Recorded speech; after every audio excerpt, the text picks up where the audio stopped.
Saludos, mi nombre es Delis Nicole Ortega Ramírez. Soy estudiante de la maestría en Matemática para Educadores en la Universidad Autónoma de Santo Domingo, UAS, Centro La Vega. Actualmente me encuentro cursando la asignatura de Análisis Real 2 con el maestro Juan Toribio Milané. En esta ocasión les voy a estar hablando sobre conjuntos cerrados, operador cerradura y uso de GeoGebra. Primero veremos la tabla de contenido, la cual se estará desarrollando en el transcurso de esta presentación. Primero conoceremos los objetivos, así el objetivo general y los objetivos específicos. Luego las interrogantes a las cuales se les estará dando respuesta a lo largo de la presentación. Luego conoceremos los términos claves, los saberes previos que son necesarios conocer antes de nosotros adentrarnos en el mundo de los conjuntos cerrados y el operador cerradura. Luego veremos los ejercicios resueltos, así como ejercicios propuestos al usuario. Además, las conclusiones, la frase reflexiva, los recursos utilizados y la bibliografía en la cual ha sido sustentada la investigación realizada y los ejercicios. Como objetivo general, tenemos que esta investigación y esta presentación persigue el objetivo de aplicar los conceptos de conjunto cerrado y cerradura de un conjunto, así como los teoremas pertinentes a estos conceptos en la resolución de problemas y en la demostración de propiedades de conjuntos. En general, pretendemos alcanzarlo por medio de una serie de objetivos específicos, entre los cuales podemos destacar demostrar propiedades de conjuntos cerrados relacionadas con el operador cerradura. Determinar si se cumplen las propiedades relacionadas con la clausura de la intersección de dos conjuntos respecto a la intersección de las clausuras de los conjuntos dados de manera separada. Ejemplificar con conjuntos particulares propiedades relevantes a los conceptos abarcados. Y, finalmente, pero no menos importante, utilizar el software GeoGebra para realizar una visualización e interpretación visual de las propiedades que se pretenden demostrar. En la medida en que estemos en la búsqueda de alcanzar estos objetivos, estaremos dando respuesta a las interrogantes. Primero que nada, pretendemos dar respuesta a la importantísima interrogante de cuándo un conjunto es cerrado, es decir, ¿qué es un conjunto cerrado? ¿Cuándo podemos decir que un conjunto cumple con las condiciones para poder decir que este conjunto es cerrado? Además, ¿qué es un punto cerradura o un punto de adherencia de un conjunto dado? ¿A qué llamamos cerradura o clausura de un conjunto? Y finalmente, ¿cuáles propiedades y teoremas cumple la cerradura de un conjunto? En el transcurso de esta presentación estaremos dando respuesta a cada una de estas preguntas y nos daremos cuenta que en todo ese trayecto del desarrollo de este tema tendremos algunos términos que son fundamentales y que estaremos. Los términos claves de esta presentación son conjunto cerrado, punto adherente, clausura o cerradura de un conjunto y bola y conjunto abierto.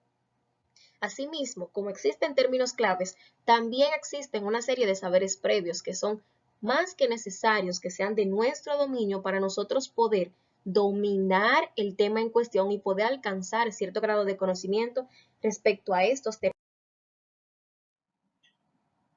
Es por esto que vamos a conocer ahora cuáles son esos saberes previos que son necesarios que nosotros dominemos antes de adentrarnos de manera adecuada en lo que son los conjuntos cerrados y el operador cerradura. Los conceptos previos que vamos a abarcar en el inicio de este video son el concepto de entorno o vecindad de un punto. Veremos lo que es un punto interior y el interior de un conjunto, asimismo como un punto frontera y la frontera de un conjunto dado. Veremos lo que son espacios métricos y espacios topológicos, además de ver lo que es un conjunto abierto. El dominio de estos conceptos nos permitirá alcanzar conocimientos adecuados con respecto a los conjuntos cerrados. Así que iniciemos. Vamos a iniciar nuestra sección de saberes previos definiendo lo que es el entorno de un punto dado. Y veremos que el entorno de un punto X sub 0 que pertenece a R, es decir, un X sub 0 que pertenece al conjunto de los números reales con radio R mayor que 0, denotado por V sub R de X sub 0, es decir, el entorno de radio R del punto X sub 0, se define por todos los x que pertenecen al conjunto de los números reales, tales que el valor absoluto de x menos x sub 0 es menor que el radio r. ¿Qué nos está diciendo esto? Bueno, que el entorno de radio r del punto x sub 0 van a ser todos los números reales que se encuentren a una distancia menor que un radio dado. Recordemos que el valor absoluto de x menos x sub 0 no es más que la distancia usual entre ¿quiénes? Entre x y x sub 0. Entonces, lo que vemos es que el entorno de un punto va a ser el conjunto de puntos que se encuentren a una distancia menor que un radio dado. Si quisiéramos nosotros representar esto, tenemos aquí la recta real y el punto A. Entonces, el entorno de radio R del punto A van a ser todos los elementos que se encuentren en el intervalo abierto desde A menos R hasta A más R. Es decir, todos los elementos que se encuentren a una distancia menor que el radio especificado. Teniendo conocimiento sobre lo que es un entorno, podemos ver que este es un concepto un poquito limitado a lo que es la recta numérica. Si quisiésemos expandir este concepto a otros espacios, podemos hacerlo, pero para eso debemos de ampliar nuestros conocimientos en un tema muy importante que es el de espacios métricos. Es por eso que ahora vamos a ver lo que es un espacio métrico. Para ver lo que son espacios métricos, debemos de primero definir lo que es una métrica. Entonces, tendremos que sea X un conjunto no vacío, una función D que toma valores del producto de X por X y me arroja valores reales, se va a llamar métrica o distancia si para cualesquiera puntos X, Y y Z que pertenecen a ese conjunto X no vacío, satisfacen los siguientes axiomas. El primer axioma, la primera condición que debe de cumplir esta función para poder llamarse una métrica o una distancia es que la función evaluada en la pareja x, y, elementos del conjunto x, debe de ser siempre mayor o igual que 0. Y el único caso en que esa función me dé un valor igual a 0 es si los dos elementos que se introducen en la función son iguales, es decir, si x es igual a y. Esa es la única manera en que la función me va a arrojar un valor 0. De lo contrario, el valor que la función me arroje debe de ser un valor positivo. Esta condición recibe el nombre de propiedad de no negatividad. La segunda condición, el segundo axioma que debe de cumplir esta función para poder llamarse una métrica o distancia es que la distancia de x a y siempre debe de ser igual a la distancia de y a x. Es decir, la función evaluada en la pareja x, y siempre debe de ser igual a la función evaluada en la pareja simétrica y, x. Esta propiedad recibe el nombre de simetría. Finalmente, la tercera propiedad o el tercer axioma que debe de cumplir la función para poder llamarse métrica es la siguiente, es la que nos dice que la distancia desde x a z siempre debe de ser menor o igual que la distancia de x a y más la distancia de y a z. Esta recibe el nombre de desigualdad triangular. Si esta función que toma valores del producto de x por x y me arroja valores reales me cumple con estos tres axiomas, entonces diremos que este conjunto no vacío con la función, es decir, esa pareja, ese par, va a recibir el nombre de espacio métrico. Y este número, el número de dx, y, el número de dy, x, el número de dy, z, va a recibir el nombre de distancia entre los puntos dados. Existen muchos ejemplos de métricas, muchas funciones con conjuntos dados que me conforman espacios métricos. Vamos a ver algunos ejemplos.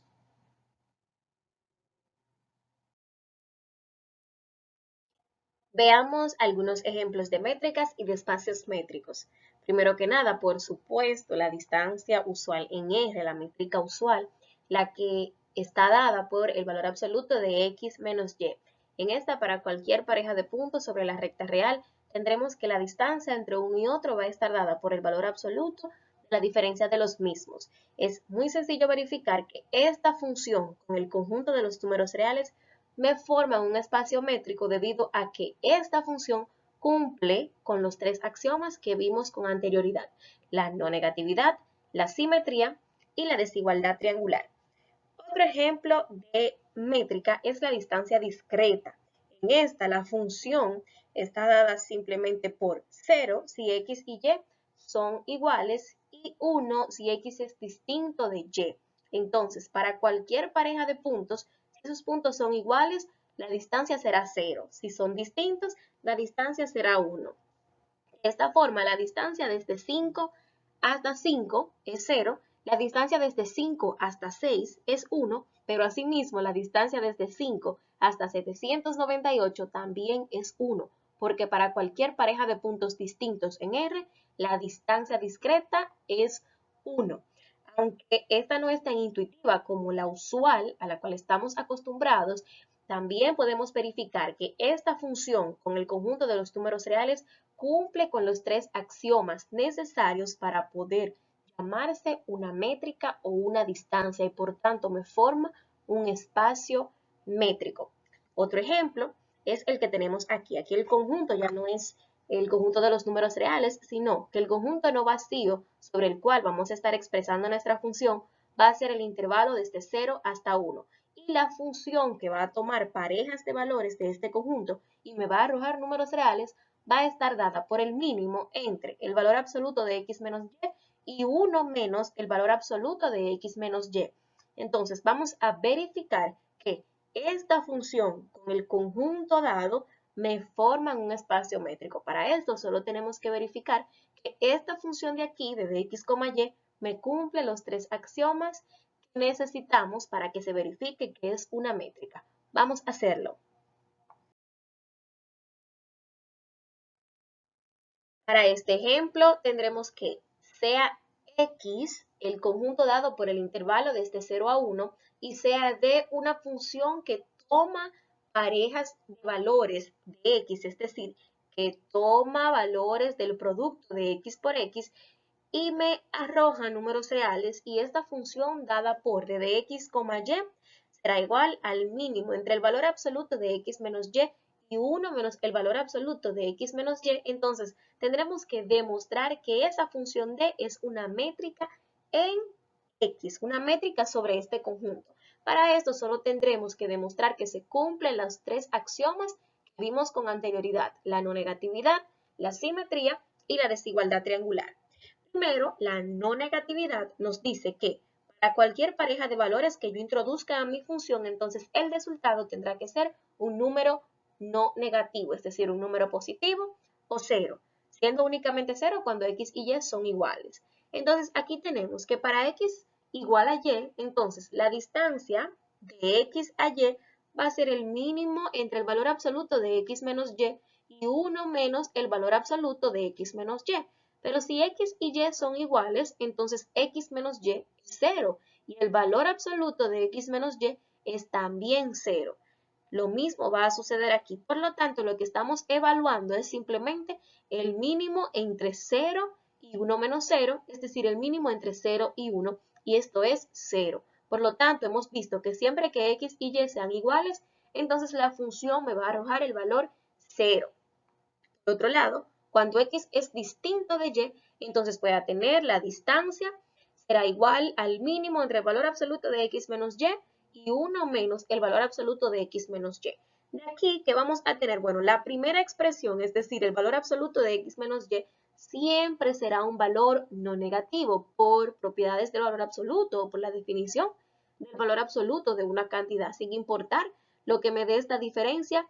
El valor absoluto siempre me va a arrojar un número positivo o 0. Pero como son distintos, entonces solamente positivo. Y de este lado tendremos 1 menos el valor absoluto de x menos y, pues resulta que esto también va a ser siempre positivo. Porque, bueno, si estuviésemos trabajando con el conjunto de los números reales, este no sería siempre el caso. Más sin embargo, estamos trabajando con el conjunto x.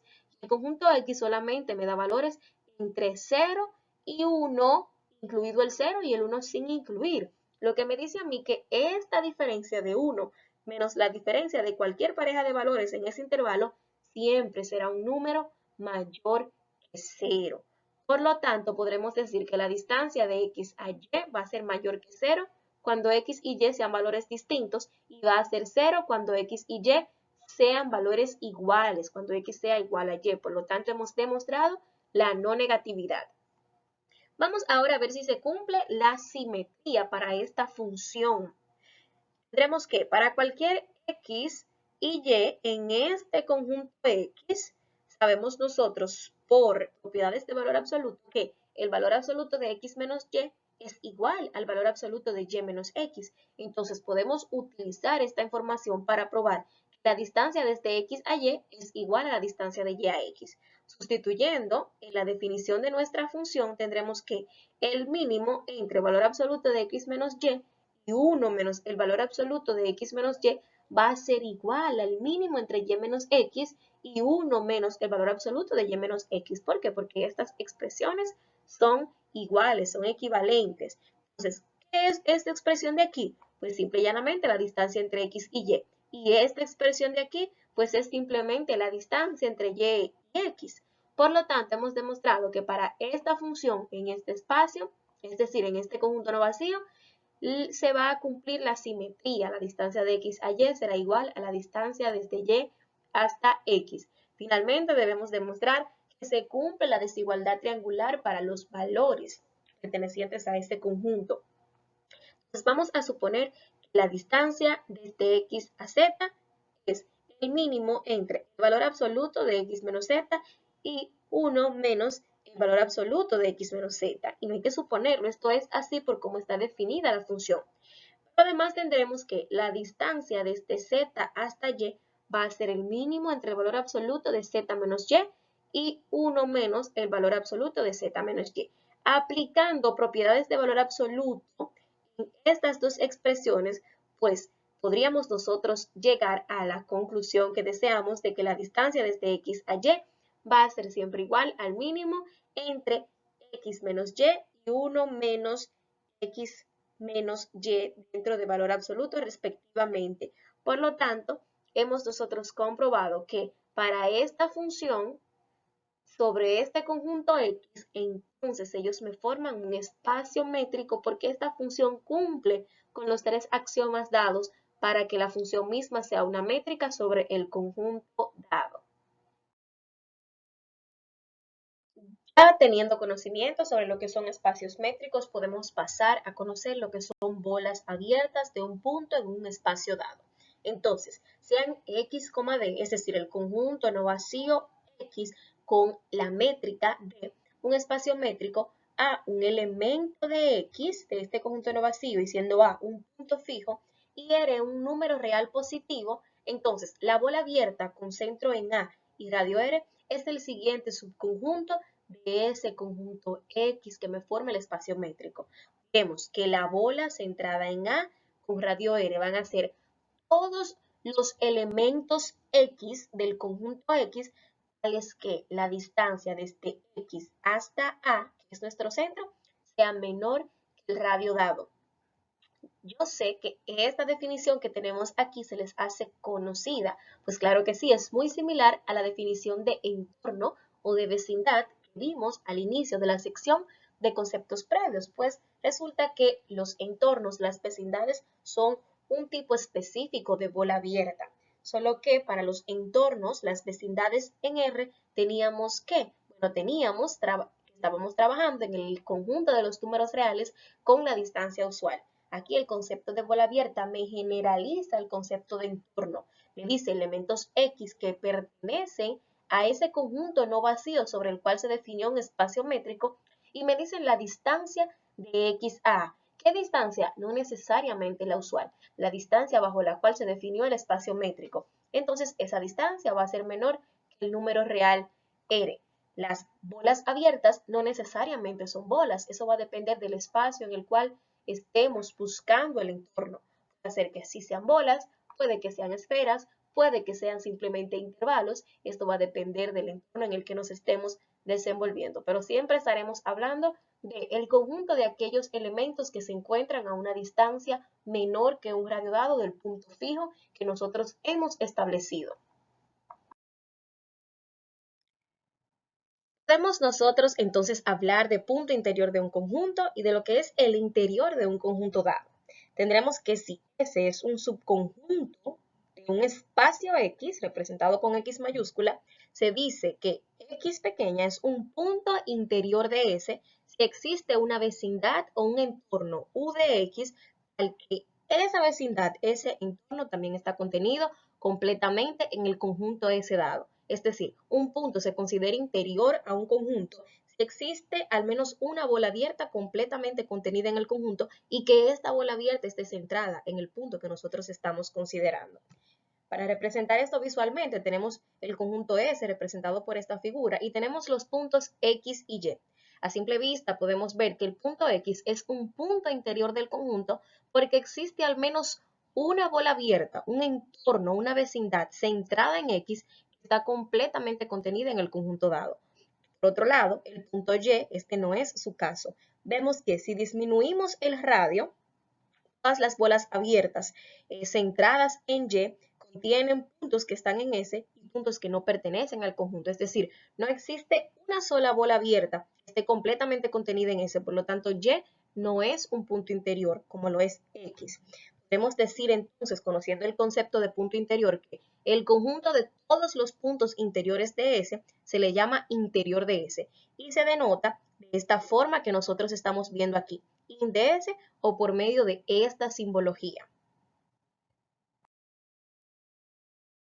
Tenemos aquí entonces un ejemplo en el que nos brindan un conjunto S y nos preguntan cuál es el interior de ese conjunto. En este caso, el conjunto S está definido por el intervalo abierto de 3 a 5 unido con el elemento 7 y nos preguntan cuál es el interior de S. Tendríamos nosotros que preguntarnos cuáles puntos de este intervalo unido con este punto podría yo tener una bola abierta centrada en cada uno de esos puntos y que esa bola esté completamente contenida en el intervalo dado. Es decir, para cuáles puntos de esos que yo tengo ahí, yo puedo encontrar un entorno completamente contenido en el conjunto dado. Si analizamos detenidamente el conjunto que nos están brindando, llegaremos a la conclusión de que el interior de este conjunto está en el intervalo de 3 a 5 sin incluir estos extremos. ¿Por qué? Bueno, pues vamos a visualizarlo en el software de GeoGebra para comprender un poquito más por qué este intervalo completo está en el interior del conjunto y por qué este elemento, a pesar de pertenecer al conjunto S, no está en su interior. Vamos a ver. Muy bien, para ilustrar este ejemplo vamos a hacer uso del software GeoGebra. Al abrir nuestro software, esto es lo que nos va a presentar una gráfica del plano cartesiano y en la esquina izquierda nos va a presentar la entrada. Es aquí donde vamos a introducir los valores que queramos que sean graficados o ilustrados en el área de trabajo. Lo primero es que nuestro conjunto S está dado por el subconjunto de los números reales contenido en el intervalo desde 3 hasta 5 unido con 7. Esto nos dice a nosotros que no vamos a necesitar el eje vertical, el eje de las ordenadas. Entonces, como vamos a prescindir de ellas, lo ideal sería eliminarla del área de ilustración para así evitar confusiones. Para esto vamos a ir aquí a la esquinita superior derecha en la opción de propiedades. Aquí hasta el final, en propiedades nuevamente, vamos a habilitar el nuevo menú y en la opción de eje Y vamos a hacer clic y vamos a desactivarla.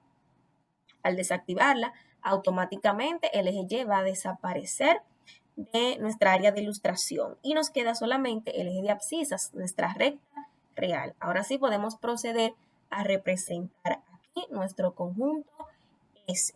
El conjunto S está dado por el intervalo desde 3 hasta 5. Pero si colocamos esta entrada aquí en GeoGebra, él lo va a interpretar como un punto sobre el plano. Entonces, lo ideal es escribir el intervalo en forma de desigualdad. Sabemos que los elementos que pertenecen a ese conjunto están en el intervalo de 3 a 5, por lo tanto, son mayores que 3 y menores que 5. Vemos que esa desigualdad se representa de esta forma en GeoGebra y como nosotros la queremos simplemente proyectada sobre el eje X, vamos a hacer clic sobre la gráfica. En los tres puntitos vamos a dar clic y vamos a ir hasta propiedades.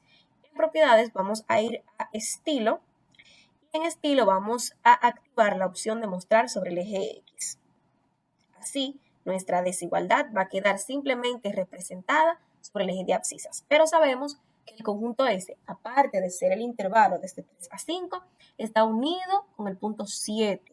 Para representar eso sobre la recta numérica, vamos a colocar aquí en GeoGebra la entrada 7,0 dentro de los paréntesis. 7,0 y esto nos va a generar este puntito. Este es el conjunto S, que por el momento vamos a llamar conjunto A. Y queremos saber por qué el interior de este conjunto es el abierto desde 3 a 7, sin incluir los extremos y sin incluir a este punto aislado A. Para esto debemos de recordar el concepto de interior. El interior de un conjunto es el conjunto de todos los puntos interiores y sabemos ya que un punto interior de un conjunto es un punto el cual podemos encontrar al menos un entorno que esté completamente contenido en el conjunto dado. Entonces, si todos estos puntos que se encuentran aquí en el medio de 3 y el 5 son puntos interiores, eso quiere decir que podemos encontrar al menos un entorno completamente contenido en el conjunto S. En los puntos que se encuentran más hacia el centro, pues es evidente que podemos encontrar entornos de un radio bastante pequeño o intermedio que pertenezca, que esté contenido en el conjunto. Pero ¿qué va a suceder con los puntos que estén muy al extremo?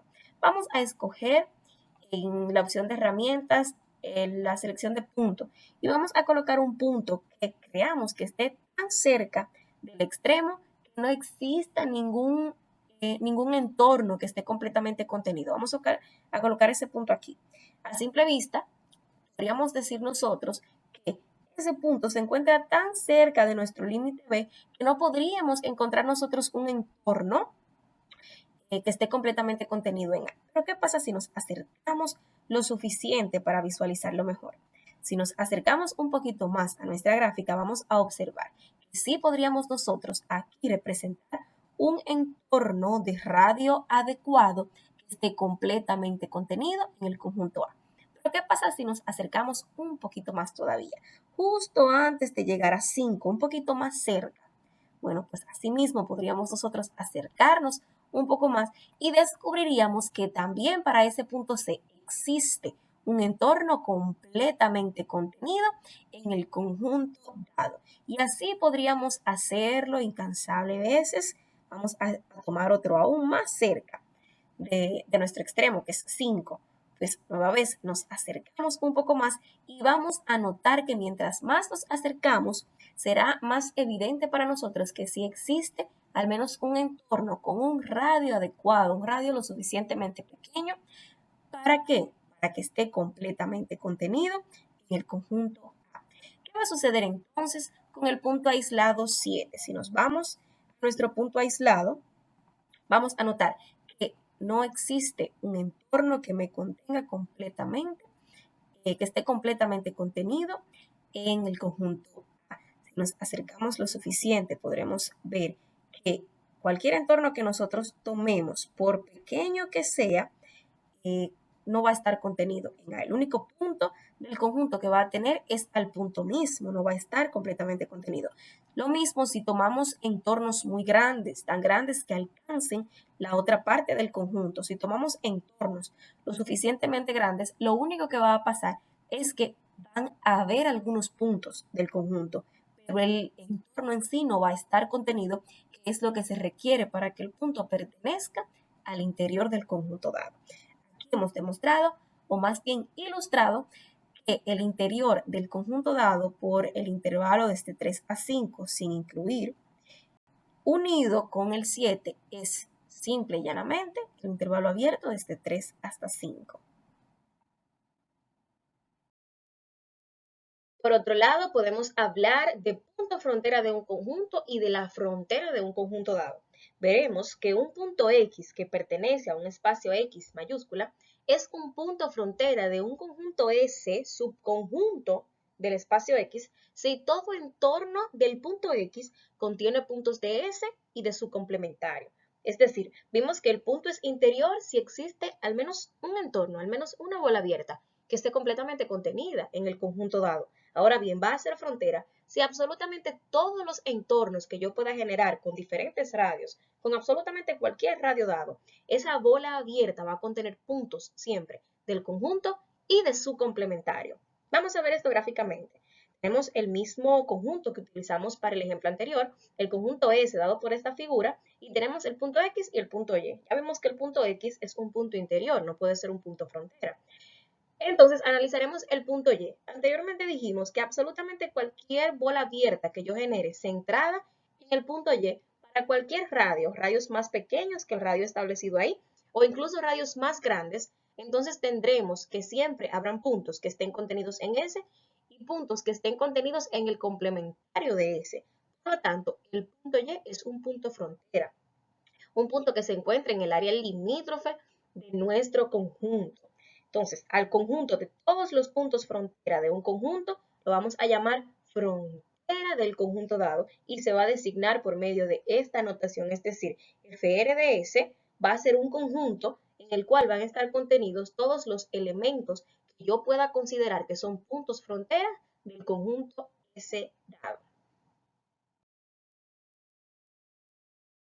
Aquí tenemos un ejemplo en el que nos dicen que el conjunto S está definido por el intervalo desde negativo 2 a 3, incluidos estos dos elementos, unido con 4. Y nos preguntan cuál es la frontera del conjunto. Entonces, para yo determinar cuál es la frontera del conjunto, es decir, el conjunto frontera, debo de primero analizar cuáles son los puntos frontera de este conjunto que está dado por este intervalo unido a este punto. Es decir, cuáles elementos de aquí cumplen con la condición de que absolutamente cualquier entorno que yo genere con cualquier radio va a tener puntos de S y puntos del complemento. Si analizamos de manera detallada este conjunto, veremos que la frontera del conjunto S está dada por los elementos negativo 2, 3 y 4. Entonces, vamos a ir al software GeoGebra para visualizar por qué son exactamente estos tres elementos los que me conforman mi conjunto frontera y por qué ningún otro punto de este intervalo pertenece al conjunto. Vamos a ver. Vamos ahora en el software de GeoGebra ilustrar el conjunto S dado por el intervalo desde negativo 2 hasta 3, unido con 4, incluidos el negativo 2 y el 3. Y luego de ilustrarlo vamos a ver por qué la frontera de este conjunto está dada por los elementos negativo 2, 3 y 4.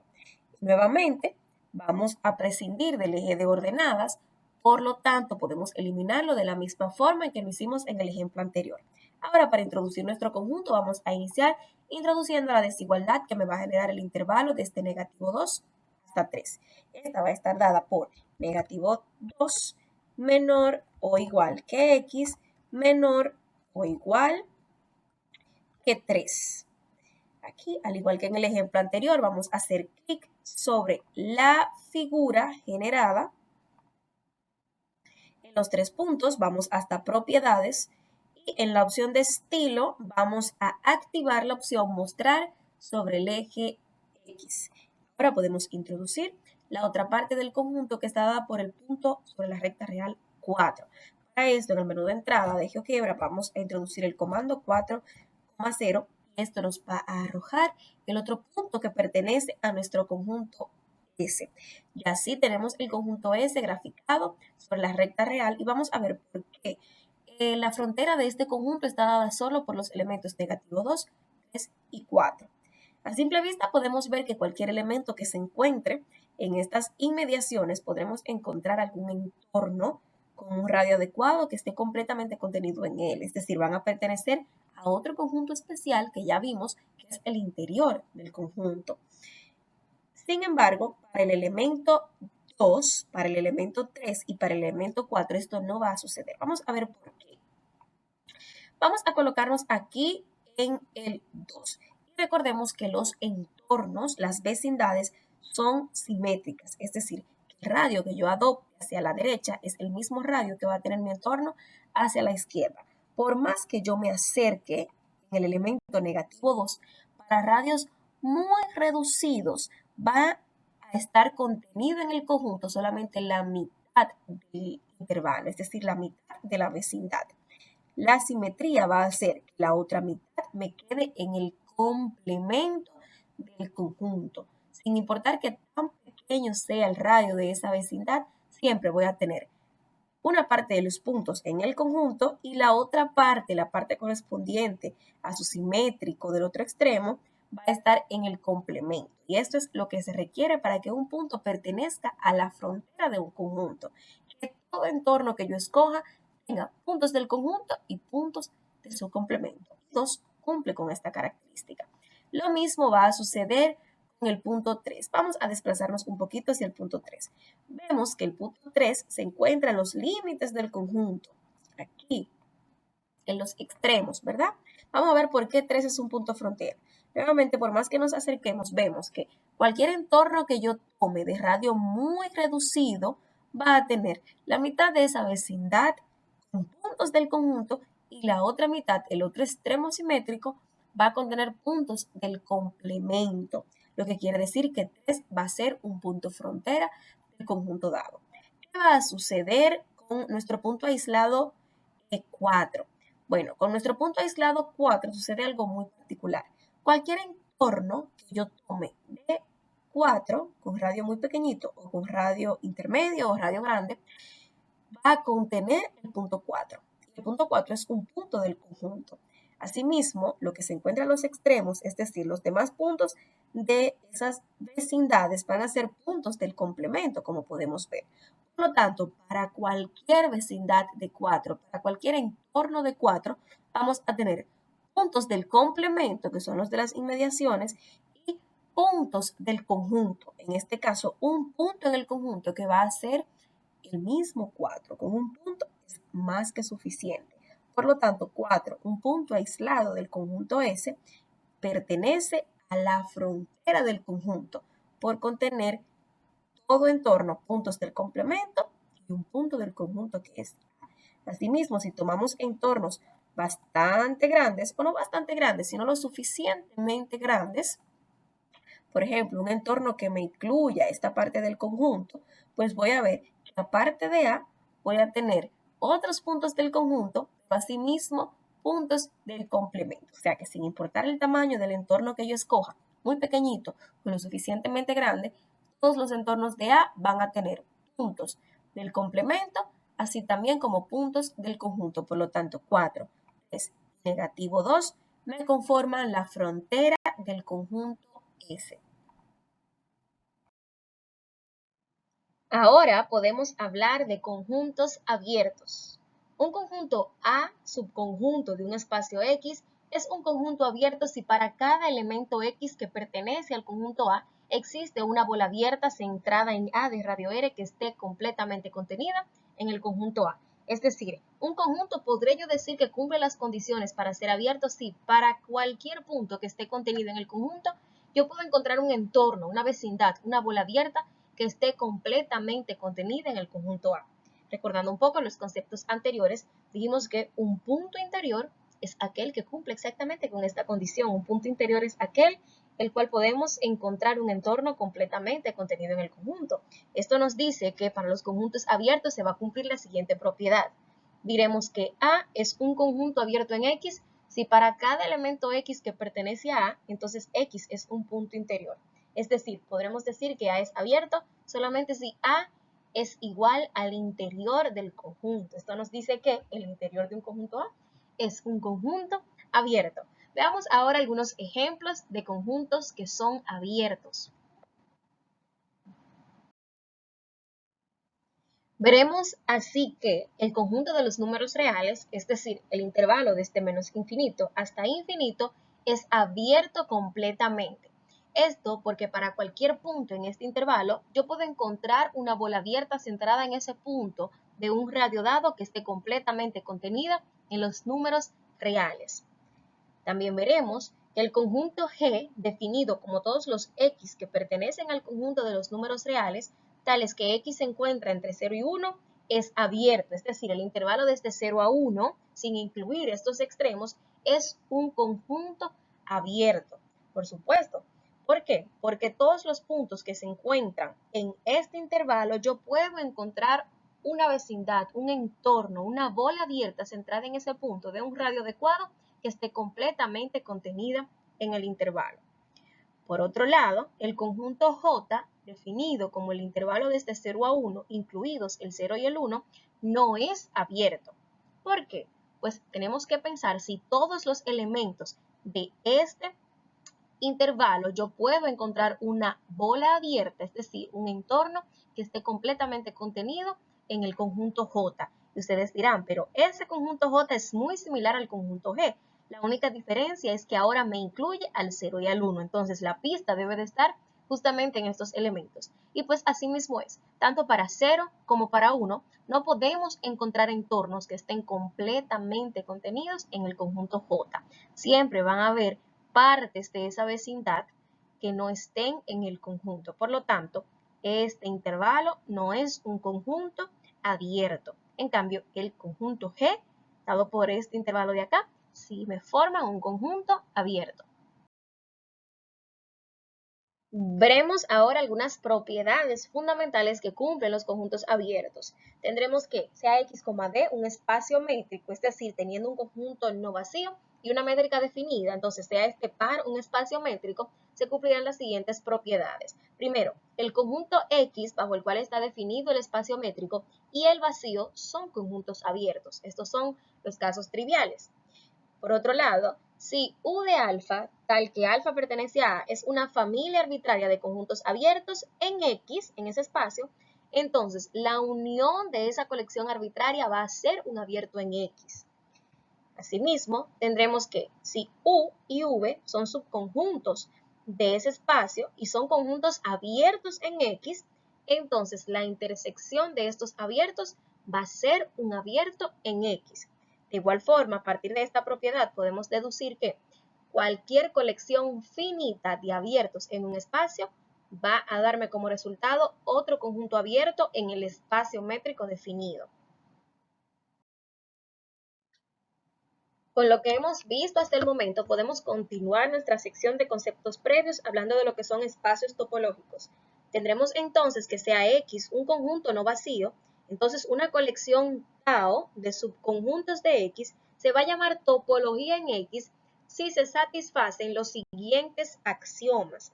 ¿Qué debe de cumplir esa colección de subconjuntos de X para poder llamarse una topología? Pues primero, que el conjunto vacío y el mismo conjunto X estén contenidos en tau, en esa familia de subconjuntos. Además de esto, si U de alfa, tal que alfa pertenece a, es una familia cualquiera de elementos de tau, entonces la unión arbitraria de elementos de tau también debe de estar en tau. Y finalmente, que si U sub 1, U sub 2 hasta U sub n es una familia finita de elementos de tau, entonces la intersección de esos elementos de tau también debe de estar en tau. Entonces, tengo dos cosas que me definen un espacio topológico. Un conjunto subyacente X y una familia tau de subconjuntos de X que me va a constituir una topología. Si esa colección de subconjuntos de X me cumple con estos tres axiomas, entonces puedo hablar de un espacio topológico el cual va a estar dado por el conjunto subyacente no vacío X y la familia de subconjuntos de X tau que me cumple con estas tres características. Veamos entonces ahora algunos ejemplos de espacios topológicos para entrar en contexto. Tendremos como primer ejemplo que sea X, D, es decir, el conjunto no vacío X y la distancia o métrica D definida sobre ese conjunto, un espacio métrico, y sea tau sub D, la familia de todos los subconjuntos abiertos de X, entonces tau sub D va a ser una topología en X. A esa topología la vamos a llamar topología generada por la métrica D y resulta que a cualquier espacio topológico cuya topología haya sido generada por una métrica D, entonces lo llamaremos espacio topológico metrizable. Esto es muy interesante. Como segundo ejemplo, tendremos algo un poquito más práctico para nosotros así poner en práctica los axiomas que vimos, los cuales nos permiten caracterizar un espacio topológico. Tendremos aquí que sea X el conjunto de tres puntos A, B y C, y nos piden que consideremos cuatro familias de subconjuntos de X. ¿Para qué? Pues para evaluar si estas familias de subconjuntos me forman topologías en ese espacio. Tendremos tau sub 1, tau sub 2, tau sub 3 y tau sub 4. Evaluemos primero tau sub 1. Para que esta pueda ser una topología en X, debe de cumplir primero que el vacío y X estén dentro de la topología, lo cual lo cumple. Lo segundo es que la unión arbitraria de cualquier familia de subconjuntos de tau sub 1 debe de estar en tau sub 1. Vemos que si unimos este subconjunto con este, la unión de estos dos está en la topología, que es este mismo de aquí. Si uno este con este, entonces ese está aquí. Y lo mismo si uno este con X, entonces es el mismo X.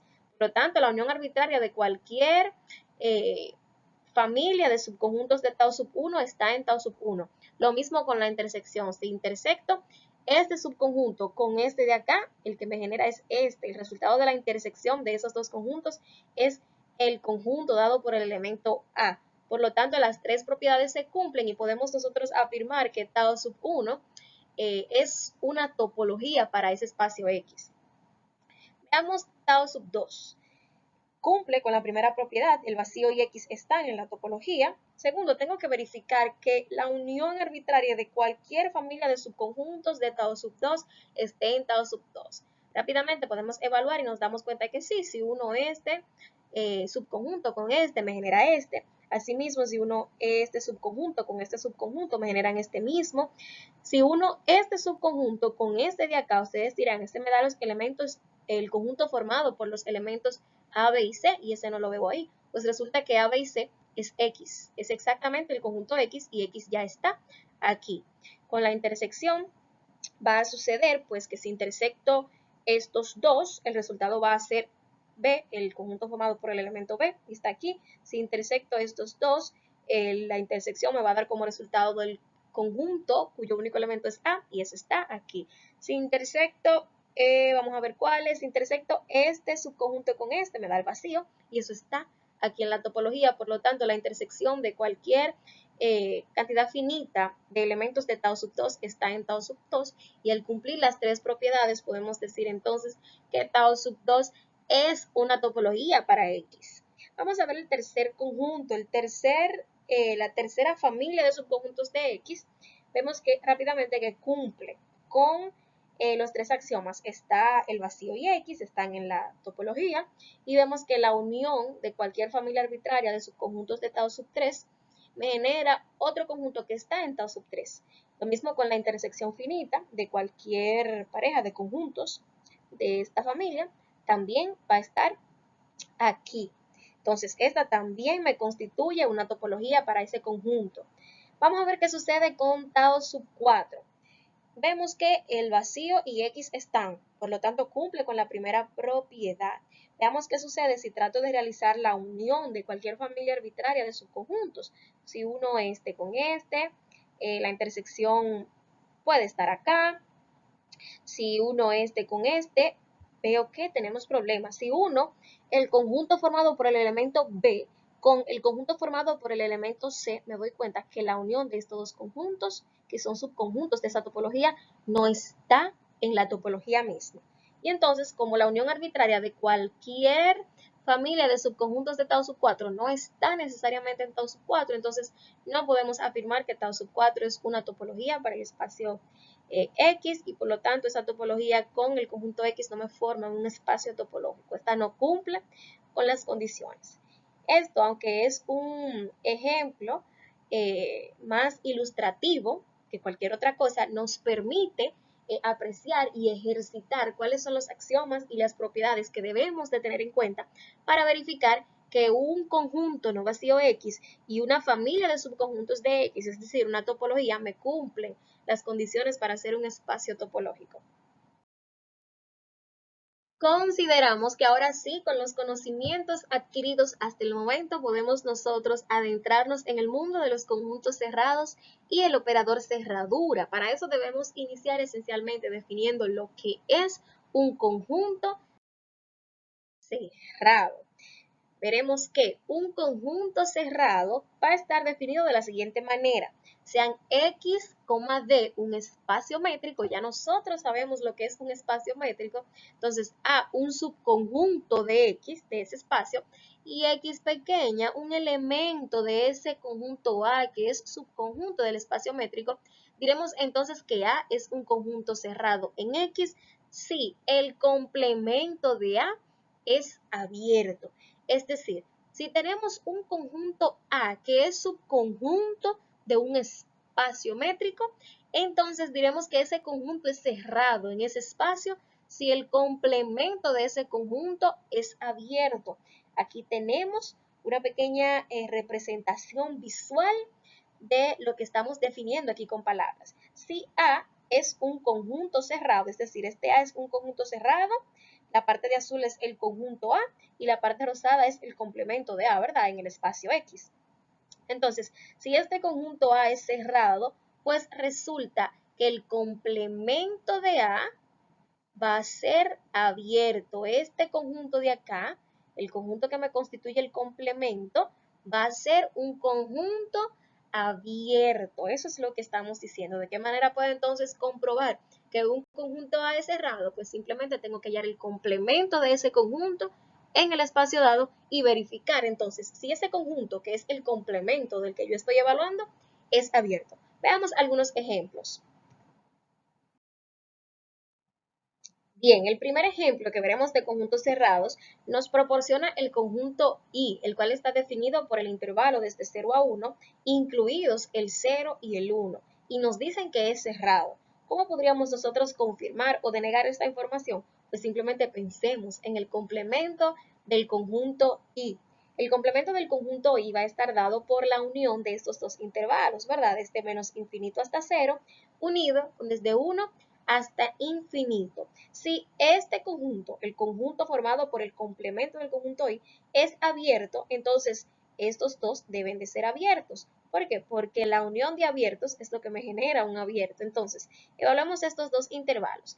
El primero, nosotros que ya somos conocedores de conjuntos abiertos, podemos decir efectivamente que para cualquier punto contenido en este intervalo existe una vecindad, un entorno, una bola abierta centrada en dicho punto que esté completamente contenida en el intervalo. Y lo mismo va a suceder con el intervalo desde 1 hasta infinito. Por lo tanto, como estos dos intervalos son abiertos y la unión de abiertos es abierta, entonces el complemento es abierto. Y si el complemento es abierto, por definición, el conjunto I es cerrado. Por otro lado, tenemos el conjunto H, definido como todos los X, tales que X es mayor o igual que 0 y X es a la vez menor que 1. Y me dicen, me afirman que esto no es ni abierto ni cerrado. Bueno, para saber si es abierto, no es necesario hablar del complemento. Con los conocimientos que tenemos sobre conjuntos abiertos podemos determinar esto. Y efectivamente, al observar la naturaleza del conjunto, observamos que no para cualquier punto del conjunto yo puedo encontrar una bola abierta que esté completamente contenida en él. Pues resulta que para 0, que es un elemento de H, porque X puede ser mayor o igual que 0, no existe una bola abierta que esté completamente contenida en H. Por lo tanto, H no es abierto. 1 no es problema porque 1 no pertenece a H.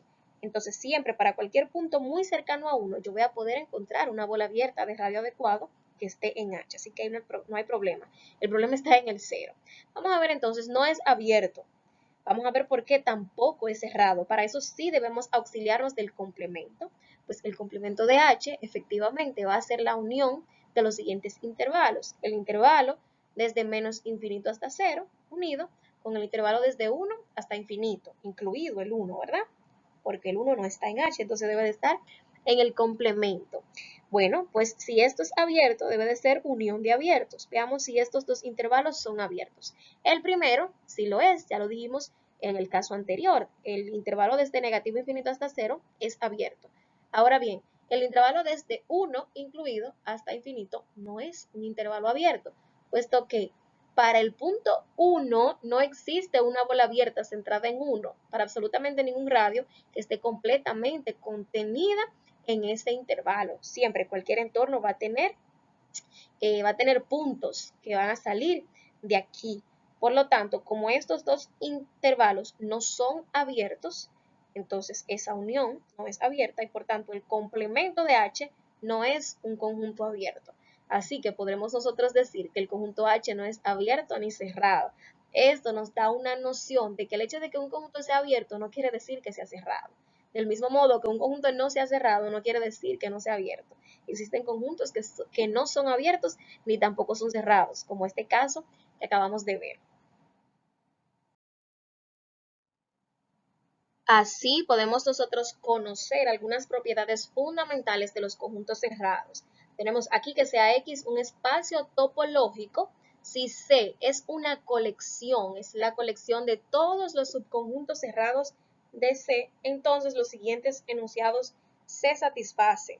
El primero es que el vacío pertenece a C y X pertenece a C. Es decir, el vacío pertenece a esa colección de todos los subconjuntos cerrados en X, es decir, el vacío es cerrado, y X pertenece a la misma colección, es decir, X también es cerrado. Esa es la primera propiedad, tanto el vacío como X son cerrados. Lo segundo es que si D sub alfa, del que alfa pertenece a A, es una familia arbitraria de elementos de C, es decir, es una familia arbitraria de conjuntos cerrados, entonces la intersección va a ser otro elemento de C. ¿Qué me dice esto? Que la intersección de cualquier familia arbitraria de conjuntos cerrados es un conjunto cerrado.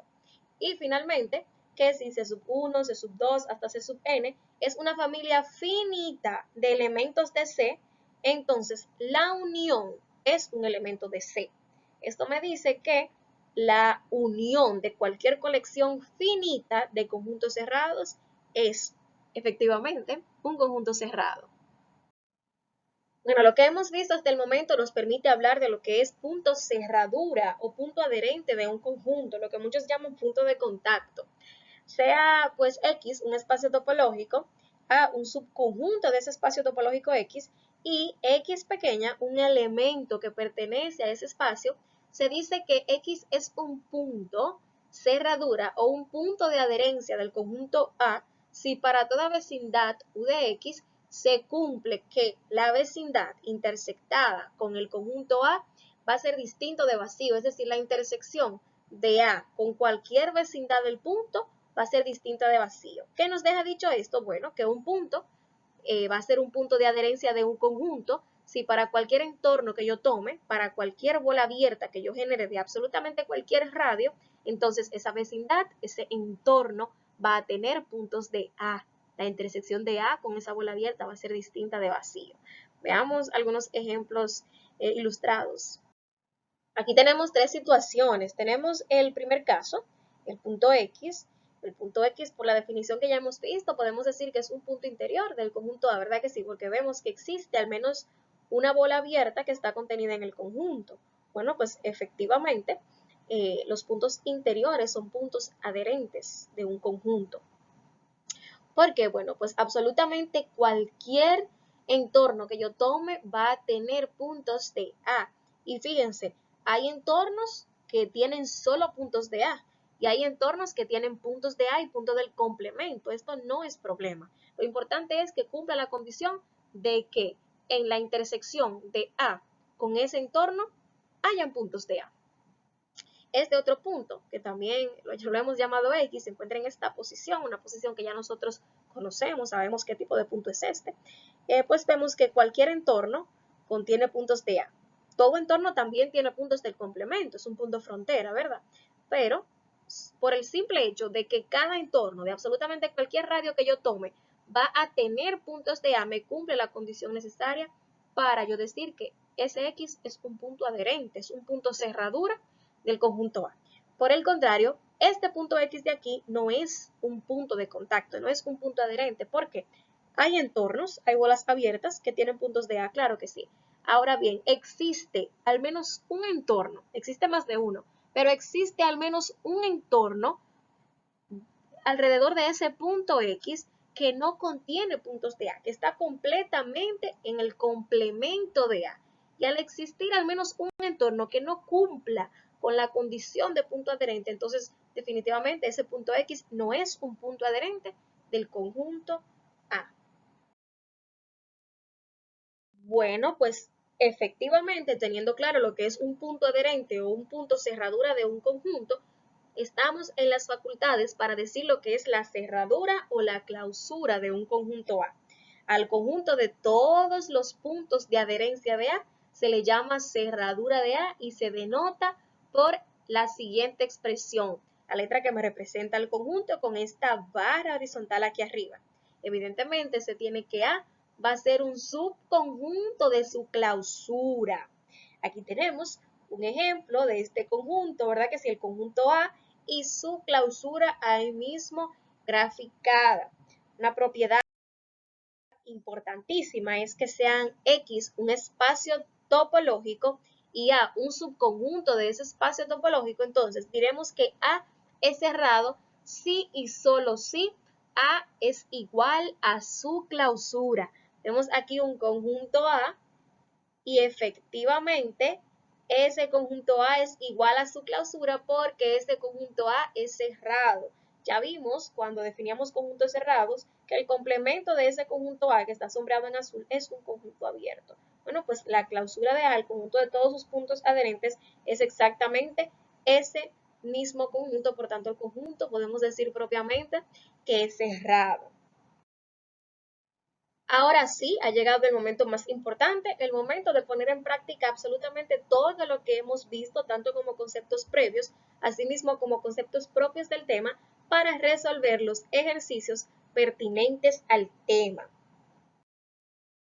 Los primeros ejercicios que vamos a resolver provienen del libro Curso de Topología de Sergey A. Anton Yan, del capítulo 3. Vamos a resolver los ejercicios 7 y 11. El ejercicio 7 dice de la siguiente manera: para dos subconjuntos cualesquiera, A y B, de un espacio topológico, ¿cuáles de las siguientes condiciones son ciertas? Y nos piden que demostremos o demos un contraejemplo. Nos brindan las siguientes dos condiciones. Lo primero que nos dicen es que nos preguntan básicamente si la clausura de la intersección de A con B está contenida en la intersección de la clausura de A con la clausura de B. Y luego nos preguntan lo contrario, entonces, si la intersección de las clausuras de A y B está contenida en la clausura de la intersección de esos conjuntos. Vamos a ver. Muy bien, vamos a proceder con la demostración de la primera afirmación que nos proponen en el ejercicio. Nos dicen entonces que la clausura de la intersección de A con B está contenida en la clausura de A intersectada con la clausura de B. Eso lo que nos dice es que si existe un punto X contenido en este conjunto, entonces efectivamente ese punto también debe de estar contenido en la intersección de las clausuras. Con esto podemos nosotros formular la hipótesis de esta demostración. Tendríamos entonces que sean A y B dos conjuntos cualesquiera de un espacio topológico dado. Entonces, si X pertenece a la clausura de A intersección B, de esa misma forma X va a pertenecer a la clausura de A intersectada con la clausura de B. Bueno, a partir de nuestra hipótesis podemos nosotros iniciar diciendo que efectivamente, por hipótesis, X pertenece a la clausura de A intersección B. Entonces, a partir de aquí tenemos nosotros que llegar a la conclusión de que X también pertenece a la clausura de A intersectada con la clausura de B. Bueno, si X pertenece a la clausura de A intersección B, es porque X es un punto adherente. Y recordamos que un punto adherente es aquel para el cual yo puedo tener un entorno en el cual la intersección de ese entorno con el conjunto A intersección B sea distinto de vacío. Entonces yo puedo decir que existe un entorno centrado en X de radio R, el cual intersectado con A intersección B es distinto de vacío. Eso es efectivamente por la afirmación 1, porque X es un punto adherente de A intersección B. Y si esta intersección es vacía, es porque efectivamente existe un elemento Y que pertenece al entorno y que a la vez pertenece a la intersección de A, B. ¿Por qué? Porque la intersección de estos dos conjuntos es distinto de vacío. Y si es distinto de vacío, entonces tiene que haber un punto, al menos uno, que esté en ambos lugares a la vez. Bueno, pues de esto podemos nosotros deducir que Y pertenece a intersección B. Y si Y pertenece a intersección B, es efectivamente porque Y pertenece a A y Y pertenece a B. Y esto lo sabemos nosotros porque nosotros conocemos la definición de intersección, de la operación intersección de dos conjuntos. Bueno, pues si Y pertenece a A, entonces Y también pertenece a la clausura de A, porque dijimos que A es un subconjunto de la clausura. Y si Y pertenece a B, entonces Y pertenece a la clausura de B, porque ya dijimos que A está contenido en su clausura. Bueno, pues efectivamente, si Y pertenece a la clausura de A y Y pertenece a la clausura de B, entonces Y pertenece a la intersección de la clausura de A y la clausura de B. Y bueno, recordemos que Y es un punto que se encuentra, ¿dónde? Bueno, pues en la intersección del entorno alrededor de X y de esta intersección. Es decir, que si Y se encuentra en esta intersección de aquí, de donde tomamos el X, pues podemos decir nosotros entonces que X pertenece también a la intersección de la clausura de A con la clausura de B, puesto que nuestro X va a ser también un punto límite de A y B. Por lo tanto, va a estar tanto en la clausura de A como en la clausura de B. Podemos así nosotros afirmar que si tenemos nosotros una pareja de subconjuntos cualesquiera de un espacio topológico, A y B, entonces podremos afirmar que la clausura de la intersección de estos dos conjuntos está contenida en la clausura de A, intersectada con la clausura de B. Aquí tenemos la expresión recíproca. Aquí nos dicen entonces que la clausura de A intersectada con la clausura de B está contenida en la clausura de la intersección de A y B. Eso querría decir entonces que si A y B son dos conjuntos cualesquiera, subconjuntos de un espacio topológico, entonces para un X que pertenezca a la intersección de las clausuras de A y B, entonces X va a pertenecer a la clausura de la intersección de A y B. Bueno, pues a partir de nuestra hipótesis podríamos decir que X pertenece a la intersección de la clausura de A con la clausura de B. Esto simple y llanamente por nuestra hipótesis. Bueno, pues si X pertenece a la intersección de esas clausuras es porque X pertenece a la clausura de A y X pertenece a la clausura de B por definición de intersección. Si esto es cierto, es porque existe un Y que pertenece a un entorno de X tal que Y pertenece a A. Es decir, esa intersección es diferente de vacío. Además, existe un Z que pertenece a un entorno de X, tal que Z también pertenece a B. Es decir, la intersección de ese entorno y de B es distinta de vacío y la intersección de ese entorno y de A es distinto de vacío, puesto que X es un punto de adherencia, pertenece a la clausura. Eso por esta afirmación de aquí, ¿verdad? Porque X es un punto de adherencia de A y es un punto de adherencia de B. Bueno, pues a partir de esta expresión que tenemos aquí no hay mucho que nosotros podamos deducir de manera generalizada. ¿Por qué? Porque no tenemos forma de nosotros determinar que ese punto Y que se encuentra en la intersección de estos dos conjuntos y que este punto Z que está en la intersección del entorno y de B estén también en la intersección de A y B. No hay forma de nosotros determinarlo de manera certera. Por lo tanto, la afirmación no puede generalizarse para todos los conjuntos A y B. Pueden haber casos específicos en los que esto sea cierto, pero no se puede generalizar. Vamos a ver un contraejemplo, es decir, un ejemplo que nos permita verificar que esta afirmación no se cumple para cualquier pareja de conjuntos A y B, subconjuntos de un espacio topológico. Bueno, si tuviésemos nosotros los siguientes conjuntos, el conjunto A dado por el intervalo desde 0 a 1 y el conjunto B dado por el intervalo abierto también desde 1 a 2, pues podríamos nosotros sencillamente en esta pareja de conjuntos tan sencilla, tan simple, verificar rápidamente que esto no se cumple para cualquier conjunto A y B. Bueno, la clausura de A, la clausura de este conjunto, el conjunto de todos sus puntos adherentes, es el cerrado, 0,1. Esos son todos los puntos para los cuales yo puedo encontrar un entorno que contenga puntos de A. Y la clausura de B, la clausura de este conjunto de aquí, es el cerrado, 1,2, cerrado de 1 a 2. Y la intersección de estos dos conjuntos, de esos dos intervalos, podemos ver que es el elemento 1. Ya tengo esta parte. Vamos entonces nosotros a hallar la segunda parte y ver si esto está contenido en la clausura de la intersección. Bueno, lo primero que debo de hallar es la intersección y veo efectivamente que la intersección entre A y B es vacía. Podríamos decir el 1, pero el 1 no está en ninguno de los dos conjuntos. Por lo tanto, la intersección es vacía. Y la clausura del conjunto vacío es efectivamente el conjunto vacío. Bueno, pues entonces ahí tenemos la mejor prueba de que la intersección de la clausura de dos conjuntos no siempre está contenida en la clausura de la intersección, porque 1 no está contenido en el conjunto vacío. Así que tenemos el contraejemplo. Vamos a ver esto gráficamente. Muy bien, ahora vamos a ilustrar lo que acabamos de ver en el ejercicio anterior. Para eso necesitamos sobre nuestra recta real los conjuntos A y B. Sabemos que el conjunto A está dado por el intervalo desde 0 hasta 1. Entonces vamos a colocar aquí en nuestra opción de entrada la desigualdad 0 menor que x menor que 1 y a esa entrada generada vamos a proyectarla solo sobre el eje X. Vamos a los 3 puntos, propiedades, luego vamos a estilo y activamos la opción mostrar sobre eje X, como ya lo hemos hecho en ejemplos anteriores. Ahora vamos a introducir nuestro conjunto B, el cual está dado por el intervalo desde 1 hasta 2, sin incluir los extremos. Entonces aquí tendremos que 1 es menor que X y X es menor que 2.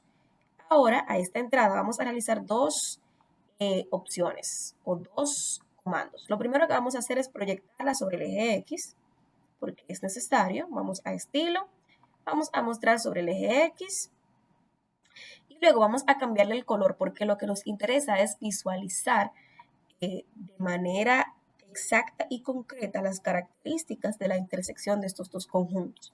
Vamos a hacer clic sobre el intervalo y en esta opción de acá vamos a seleccionar el color que deseemos. Vamos a tomar este naranja, que resalta bastante. Ahora sí, tenemos el conjunto A de azul y el conjunto B de naranja. Vamos a ver primero qué sucede con la clausura de la intersección. Para eso vemos que la intersección, tal y como vimos en el ejemplo, es vacía. El único punto en el que podría asomarse algún elemento que pudiese pertenecer a la intersección es en el 1, pero vemos que el 1 no pertenece ni a A ni a B. Por lo tanto, no pertenece a la intersección. Y como la intersección es vacía, la clausura de la intersección también lo es. Vamos ahora a ver qué sucede con la intersección de las clausuras de los conjuntos por separado. Primero, la clausura del conjunto A, que es el intervalo que va desde 0 a 1, es el cerrado de 0 a 1. Por lo tanto, aquí nuestra desigualdad para tomar la clausura de ese conjunto debe de incluir sus puntos frontera. Por lo tanto, la desigualdad que me va a generar la clausura va a ser 0 menor o igual que x y x menor o igual que 1. Lo mismo va a suceder con el segundo intervalo, el intervalo B, este es nuestro conjunto B.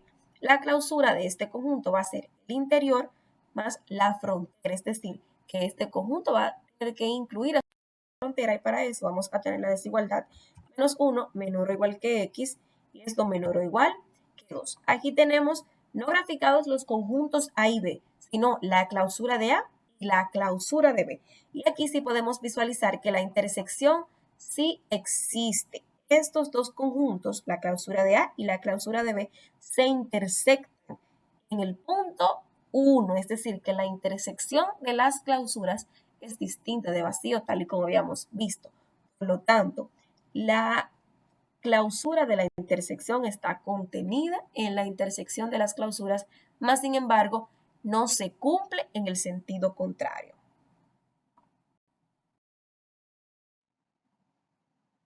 Muy bien, para el segundo ejercicio que nos proponemos resolver en este video, tenemos que nos piden encontrar un ejemplo de una pareja de conjuntos, ambos subconjuntos de un espacio topológico, en los cuales se cumpla que el interior del conjunto A esté contenido en el interior del conjunto B, pero el conjunto A en sí no esté contenido completamente en el conjunto B. Bueno, para esto solo debemos de construir un conjunto A cuyo interior esté contenido completamente en B, pero aún así haya algún elemento de A que no esté en B, para que de esta manera, es decir, un elemento de A que no pertenezca a su interior, que no esté en B. Puede ser un elemento frontera, un punto aislado, para que de esta manera A no esté completamente contenido en B, pero el interior de A sí esté completamente contenido en el interior de B. Bueno, pues podríamos nosotros así pensar en el conjunto A, definido como el intervalo desde negativo 1 a 1, cerrado en este 1, unido con el elemento 2. Y podríamos pensar en el conjunto B como el intervalo abierto desde negativo 1 hasta 2. Pues aquí podemos nosotros visualizar que el conjunto A no está contenido completamente en el conjunto B. Este intervalo sí está contenido en este intervalo, pero 2, que es un elemento de A, no está contenido en el conjunto B. Entonces veamos ahora con los conocimientos que hemos adquirido sobre el interior de un conjunto, si el interior de A está contenido en el interior de B. Bueno, pues el interior de A sería el intervalo abierto desde negativo 1 hasta 1 y el interior de B sería este mismo intervalo, porque es un abierto, ¿verdad? Y los conjuntos abiertos lo son cuando son iguales a su interior. Entonces, el interior de B sería desde menos 1 a 2 y efectivamente este intervalo está contenido en este, por lo tanto el interior de A está contenido en el interior de B y efectivamente A no está contenido completamente en B, puesto que 2 es un elemento de A que no está en B. Vamos a ver esto gráficamente en el software GeoGebra. Vamos a ilustrar este ejemplo gráficamente utilizando el software GeoGebra y para esto vamos simplemente a graficar los conjuntos A y B y a observar las conclusiones a las que llegamos de manera analítica. Para graficar el conjunto A vamos a tener aquí en GeoGebra la entrada de la desigualdad negativo 1 menor que X y X menor o igual que 1. Vamos a adaptar esto para que se nos proyecte solamente sobre el eje X. Vamos a los 3 puntos, propiedades, estilo y clic sobre mostrar eje X. Pero sabemos que el conjunto A, aparte de ese intervalo, está unido al elemento 2. Entonces vamos a digitar el mandato 2,0 para que nos brinde ese otro punto en la recta numérica que es parte del conjunto A. Ahora vamos a introducir nuestro conjunto B, que está dado por el intervalo desde negativo 1 hasta 2. Para eso tendremos la desigualdad negativo 1 menor que X menor que 2. Vamos a adaptarlo a nuestras necesidades y al problema que nosotros estamos resolviendo. Vamos a propiedades, estilo, mostrar sobre el eje X y lo siguiente que vamos a hacer es proyectar nuestras gráficas de una manera que nos permita visualizar lo que necesitamos. Vamos a jugar un poquito con los colores, los grosores y las texturas. Vamos a tomar el conjunto B y vamos a darle otro color. Vamos a darle un color naranja. Ya sabemos que el conjunto B va a ser el naranja, pero me está cubriendo, no me está permitiendo visualizar el conjunto A. Entonces, ¿qué vamos a hacer con el conjunto A que está ahí detrás tímido? Vamos a la segunda opción de la barra que se nos despliega cuando hacemos clic sobre el conjunto y vamos a aumentar el grosor de la misma, solo para fines de visualización. Entonces ya de esta forma podemos ver el conjunto A ahí detrás en azul y el conjunto B aquí encima de naranja un poquito más fino. Incluso podemos el conjunto B disminuir su grosor para que así el A se pueda visualizar aún más. Entonces, ¿cuál fue la conclusión a la que llegamos? Bueno, simplemente que el interior de A está contenido en el interior de B sin que A esté contenido en B. Primero, el conjunto A son todos estos elementos desde negativo 1 hasta 1, incluido 1, unido con 2. El conjunto B es el intervalo abierto desde negativo 1 hasta 2. A no está contenido en B por el hecho de que 2 es un elemento de A, pero no es un elemento de B. Vemos que el número 2 no está sombreado de naranja, solamente de azul, porque este solo pertenece al conjunto A. Por lo tanto, como existe un elemento que está solamente en el conjunto A y no en el conjunto B, no podemos nosotros asegurar que A está contenido en B. Sin embargo, si examinamos el conjunto interior de A y el conjunto interior de B, veremos que sucede el hecho de que el interior de A sí está contenido en el interior de B. En el interior de A van a ser todos los elementos que sean puntos interiores, es decir, que exista al menos un entorno que esté completamente contenido en A. Entonces, así veremos que el interior de A está dado por el intervalo abierto desde negativo 1 hasta 1. Por otro lado, el interior de B, como ya vimos, está dado por el intervalo abierto desde negativo 1 hasta 2. Por lo tanto, el interior de A sí está contenido en el interior de B, tal y como habíamos visto de manera analítica. Los siguientes dos ejercicios que nos proponemos resolver en este video han sido extraídos del libro Introducción al análisis matemático de una variable de Bartlett. El primero que vamos a resolver es el ejercicio número 15 de la sección 11.1 de este libro de texto, el cual nos propone lo siguiente. Nos dicen que sea A un subconjunto de R. Entonces, esta expresión de aquí, la intersección de todos los conjuntos cerrados que contiene A, entonces a ese conjunto se le va a llamar la clausura de A. Nos piden demostrar que ese conjunto, que es la clausura de todos los cerrados que contienen A, es un conjunto cerrado. Luego nos piden demostrar que es el conjunto cerrado menor que contiene A. Y tercero, nos piden demostrar que un punto W que pertenece a la clausura de A, sí, solo si W es un punto interior o un punto frontera de A. Eso es lo primero que vamos a hacer, 3 en 1, por así decirlo, y vamos a demostrar que si la clausura de A es la intersección de todos los conjuntos cerrados que contienen A, entonces la clausura es un conjunto cerrado. Vamos a esto. Bueno, vamos a iniciar demostrando que la clausura de un conjunto es un conjunto cerrado. Pues qué mejor manera de hacerlo que partiendo de la misma definición de cerradura de un conjunto que nos brinda el enunciado del cual hemos extraído este ejercicio. No es más que recordar que la clausura de un conjunto es la intersección de todos los C, subconjuntos de un espacio topológico X, tales que C es cerrado y A es un subconjunto de C. Es decir, la clausura de un conjunto, podríamos definirla como la intersección de todos los conjuntos cerrados que contienen A. Esto es nada más y nada menos que la definición de la cerradura de un conjunto. Y teniendo esto ya bien establecido, no tenemos más que hacer que recordar las propiedades de conjunto cerrado en un espacio topológico que nosotros vimos. Vimos que si X es un espacio topológico y sea una colección de subconjuntos cerrados en X, y si D de alfa, tal que alfa pertenece a A, es una familia arbitraria de elementos de C, entonces la intersección arbitraria de conjuntos cerrados es cerrada. Y si la clausura, esto de verdad, por propiedades de los conjuntos cerrados que ya vimos y analizamos, y si la clausura es la intersección de una colección de cerrados, entonces efectivamente la clausura es un conjunto cerrado, porque la colección arbitraria de cerrados es cerrada, ¿verdad? Por ser la intersección de una familia arbitraria de conjuntos cerrados. Y así hemos demostrado que la clausura de un conjunto es cerrado. Por eso fue que vimos con anterioridad que un conjunto es cerrado si es igual a su clausura, porque la clausura es de por sí un conjunto cerrado. Bueno, sabiendo ya que la clausura de un conjunto es un conjunto cerrado, vamos nosotros a demostrar que este es el menor cerrado que contiene A.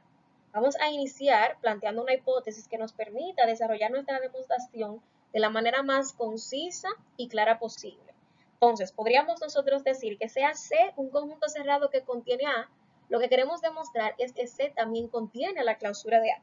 ¿Y por qué esto me va a llevar a mi enunciado? Bueno, porque si para absolutamente cualquier cerrado C que contiene A, también me contiene la clausura, eso me quiere decir que la clausura es el menor cerrado que contiene A, es el más pequeño. Cualquier otro que pueda contener A también va a contener a la clausura. Eso quiere decir que cualquier otro cerrado que contenga A va a ser más grande que la clausura.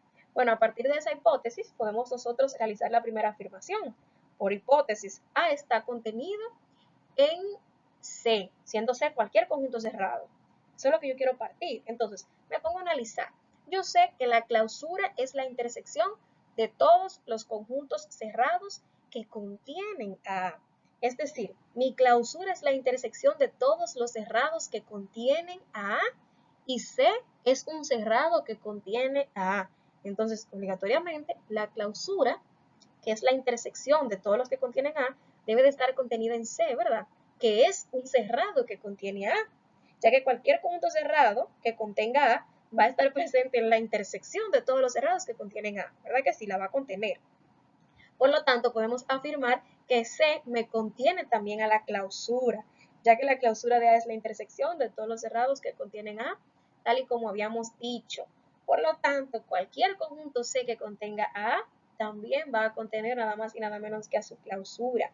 Por lo tanto, la clausura de un conjunto es el menor cerrado que lo contiene. Muy bien, lo tercero que vamos a demostrar es una propiedad muy importante de la clausura de un conjunto porque nos va a facilitar el proceso a la hora de nosotros determinar la clausura.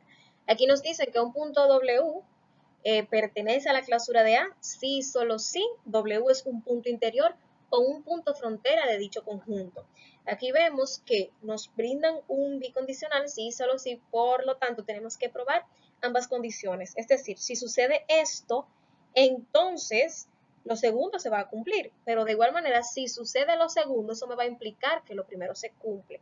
Es decir, lo que queremos demostrar primero es que si W pertenece a la clausura de A, entonces W es un punto interior o un punto frontera de A. Pero asimismo sucederá que si W es un punto interior o un punto frontera de A, entonces W va a pertenecer a la clausura. Vamos a iniciar con el primer condicional. Bueno, efectivamente, lo primero que queremos demostrar es que si W pertenece a la clausura de A, entonces W es un punto interior o un punto frontera. Entonces, ¿de dónde debe de partir nuestra hipótesis? Bueno, de la primera afirmación, de lo que va a condicionar la segunda parte del enunciado. El hecho de que W pertenezca a la clausura de A. ¿Y cuáles son los puntos que pertenecen a la clausura de A? Bueno, los puntos adherentes.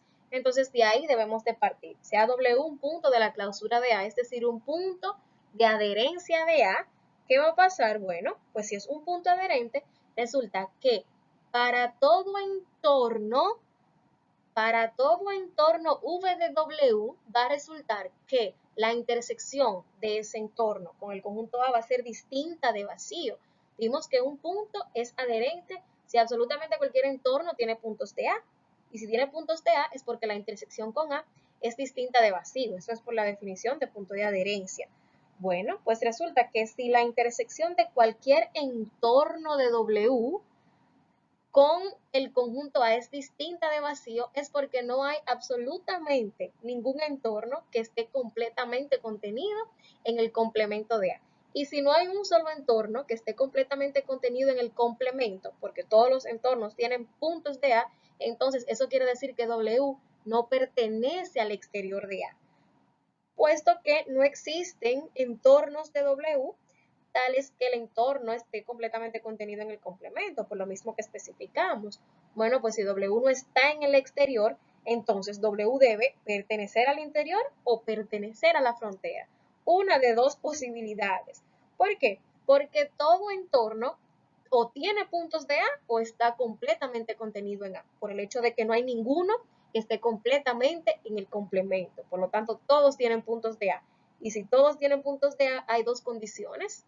O que todos tengan puntos de A y del complemento, que entonces pertenecería a la frontera, o que exista al menos uno que esté completamente en A, y entonces pertenecería al interior. Entonces, con eso podemos nosotros concluir que W, si es que W pertenece a la clausura, entonces debe de ser un punto interior o un punto frontera del conjunto A. Vamos entonces a ver el otro condicional que queremos demostrar. Bueno, el segundo condicional que queremos probar es el que nos dice que si W es un punto interior o un punto frontera de A, entonces W pertenece a la clausura. Es decir, se cumple esta parte, W es un punto interior o un punto frontera, entonces se va a cumplir obligatoriamente que W pertenece a la clausura del conjunto A. Bueno, podríamos iniciar diciendo que si W es un punto interior de A, va a cumplir con esta expresión de aquí, es decir, va a existir un entorno V de W tal que ese entorno esté completamente contenido en A. ¿Por qué? Porque en nuestra hipótesis dijimos que W es un punto interior. Por la definición de punto interior, entonces, debe de existir al menos un entorno completamente contenido en A. Bueno, entonces, si existe al menos un entorno de W contenido en A, entonces la intersección de ese entorno W con A va a ser distinto de vacío, porque ya dijimos que está contenido, y si está contenido en A, entonces, esa intersección de esos dos conjuntos va a ser distinta de vacío. Bueno, pues efectivamente, si eso sucede, si la intersección de ese entorno con A es distinta de vacío, entonces W va a pertenecer a la clausura. ¿Por qué? Porque definimos la clausura de un conjunto como el conjunto de puntos adherentes, es decir, el conjunto de puntos para los cuales todo entorno contiene puntos de A. Pero ustedes se preguntarán, aquí dijimos que existe al menos un entorno, no que todo entorno está contenido en A, claro que sí, pero si hay un entorno de W contenido en A, ¿qué va a pasar con los demás entornos? Los entornos de radios inferiores también van a estar contenidos en A y los entornos de radios mayores a este van a tener puntos de A.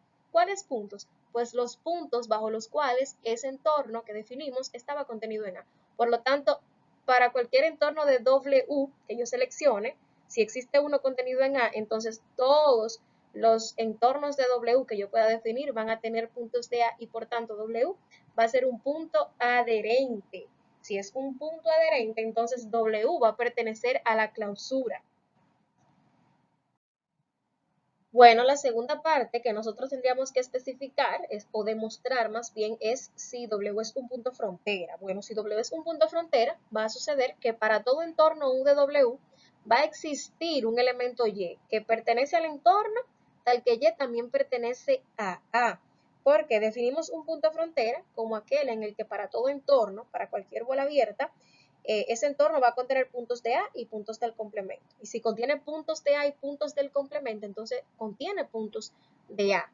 Lo que quiere decir que hay en cada entorno puntos que pertenecen al entorno y que también pertenecen a A. Esto por definición de punto frontera. Y si hay al menos un punto Y que está en el entorno y está en A, es porque existe un punto Y que está en la intersección de ellos. Por lo tanto, la intersección de todo entorno W con el conjunto A es distinto de vacío, ¿verdad? Porque Y está en el entorno y Y también está en A.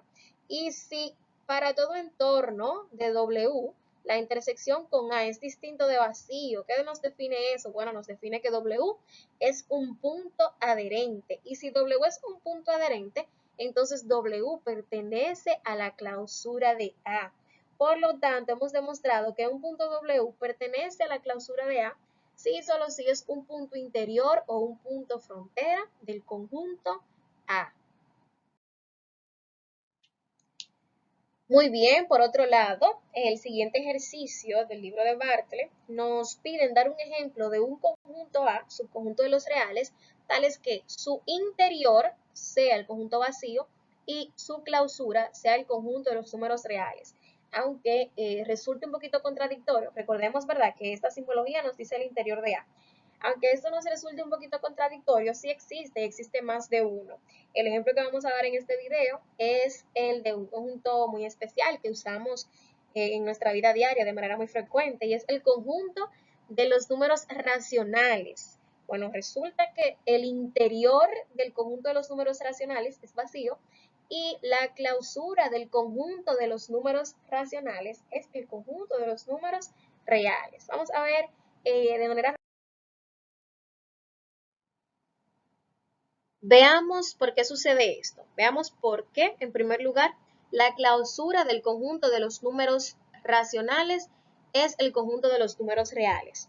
Bueno, pues va a suceder que, dado un número real X cualquiera, siempre va a existir un entorno, un abierto, centrado en X de radio epsilon, siendo epsilon real mayor que 0, de manera que la intersección entre ese entorno y el conjunto de los números racionales va a ser distinto de vacío. Es decir, para absolutamente cualquier real X va a existir un entorno, ¿verdad?, de radio epsilon mayor que 0, tal que la intersección entre ese entorno de ese real y los racionales va a ser distinto de vacío. Eso quiere decir que cualquier real X va a ser un punto adherente del conjunto de los números racionales. Y si todos los reales son puntos de adherencia del conjunto de los números racionales, eso quiere decir que la clausura, que no es más que el conjunto de los puntos adherentes de un conjunto, la clausura de los números racionales va a ser el conjunto de los números reales. Aunque parezca un poquito contradictorio, por estos mismos motivos, entonces, el interior del conjunto de los números racionales va a ser el conjunto vacío, porque no existe ningún intervalo abierto centrado en ningún punto X que esté contenido en los racionales, ningún punto X de los racionales que esté completamente contenido en Q. Es decir, dijimos que el interior o cualquier punto interior de un conjunto va a ser un punto el cual yo puedo encontrar un entorno completamente contenido en Q. Y para absolutamente cualquier bola abierta centrada en un racional con un epsilon cualquiera, esa bola va a tener números racionales y números irracionales.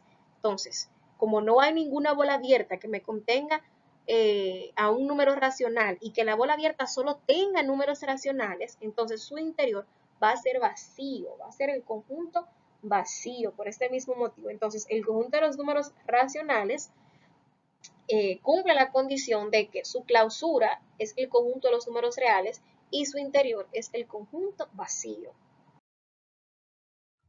Muy bien, habiendo analizado los ejercicios planteados referentes al tema que hemos tratado en el transcurso del video, esperamos que se encuentren en los ánimos y en la facultad de realizar los siguientes ejercicios propuestos.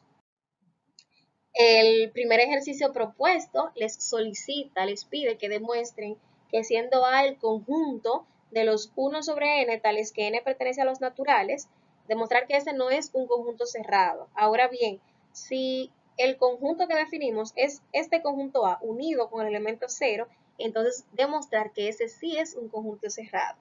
El segundo ejercicio es demostrar que si G es un conjunto abierto y F es un conjunto cerrado, entonces G diferencia F es un conjunto abierto y F diferencia G es un conjunto cerrado. Ese es un ejercicio muy interesante.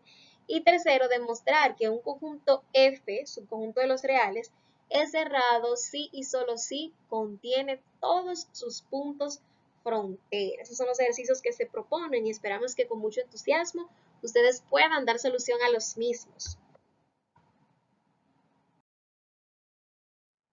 A partir de los conocimientos obtenidos en el transcurso del video y de los ejercicios realizados a manera de aplicación de esos conocimientos obtenidos, se han alcanzado las siguientes conclusiones a manera de respuesta a los objetivos planteados al inicio del video.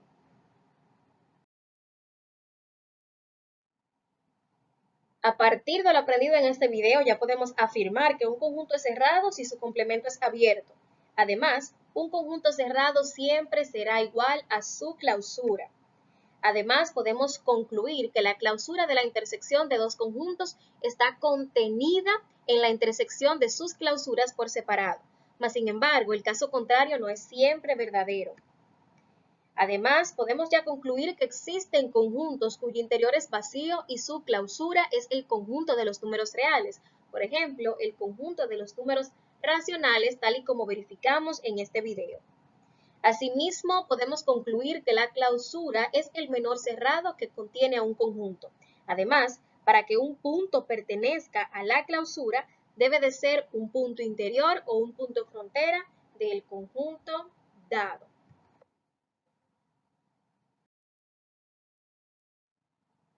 Me gustaría cerrar esta presentación con la siguiente frase de la periodista estadounidense Margaret Michael: las dificultades te hacen o te rompen. Eres tú quien decides si las aprovechas para tu fortalecimiento y tu desarrollo o si permites que éstas te sobrepasen. Finalmente, se muestran los recursos utilizados para la elaboración de esta presentación. La misma fue elaborada y grabada en PowerPoint. Algunas de las imágenes ilustrativas fueron tomadas de Google Imágenes y los gráficos ilustrativos de los ejemplos mostrados fueron elaborados en GeoGebra. Asimismo, la bibliografía en la cual ha sido sustentada tanto la investigación por medio de la cual se desarrollaron los conceptos mostrados en esta presentación, así como también las fuentes de donde fueron tomados los ejercicios resueltos y los ejercicios propuestos son las siguientes. Primero, el libro titulado Curso de Topología de Sergey Antoyan, también Introducción al análisis matemático de una variable de Robert Bartlett y Análisis matemático de T.M. Apostol.